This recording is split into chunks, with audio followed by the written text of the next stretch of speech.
উচ্চ মাধ্যমিক ইংরেজির প্রোজ বা গল্প সাজেশান আগের দিন দিয়েছিলাম। সেখানে অনেকেই কমেন্ট করেছিল ইংরেজির কবিতার সাজেশান দিন, পোয়েট্রি। আজকের এই ভিডিওতে এইচএস ইংলিশ সাজেশান 2025 পোয়েট্রি থেকে দিয়ে দেবো।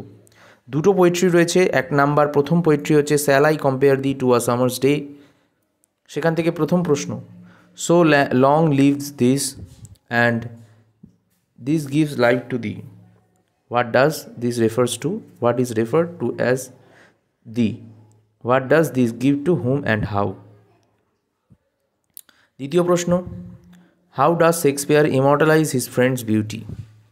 তৃতীয় প্রশ্ন, how does Shakespeare compare his friend's beauty with that of a summer's day?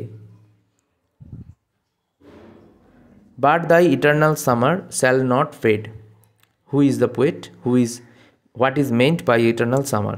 How does the poet suggest that thy eternal summer shall never end, but thy eternal summer shall not fade? এবার the poetry of আর্থ পরের কবিতা যে লিখেছে John Keats, সেখান থেকে প্রথম প্রশ্ন যেটা important আমাদের শুভ ক্লাসের স্টাডির স্ক্যানারে উঠে এসছে। He has never done with his delights, where does the extract occur, who is refer to here as he, what does he do, what does the extract suggest. তারপর বন্ধুরা আরেকটা প্রশ্ন আছে, explain the title the poetry of earth. এই দুটো প্রশ্ন তোমরা পড়বে। ধন্যবাদ তোমাদের সকলকে। যারা যারা উচ্চ মাধ্যমিকের ইংরেজির পুরো সাজেশান চাইছো উত্তর সহ, এইচএস 2025 পুরো সাজেশান উত্তর সহ যারা যারা চাইছো, তারা আমাদের সাথে হোয়াটসঅ্যাপ নাম্বারে যোগাযোগ করো। মাত্র 150 টাকা দাম একটি বিষয়ের। তোমরা চাইলে পয়সা দিয়ে কিন্তু কিনে নিতে পারো। সেক্ষেত্রে সব বিষয় নিলে কিন্তু ডিসকাউন্ট থাকছে, বড় ডিসকাউন্ট কিন্তু থাকবে সরস্বতী পুজোর আগে নিলে।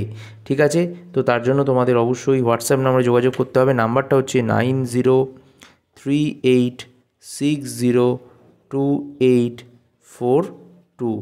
এই নাম্বার, এই হোয়াটসঅ্যাপ নাম্বার, এই নাম্বারে যোগাযোগ করো তাড়াতাড়ি। ঠিক আছে বন্ধুরা, এই নাম্বারে তাড়াতাড়ি যোগাযোগ করো।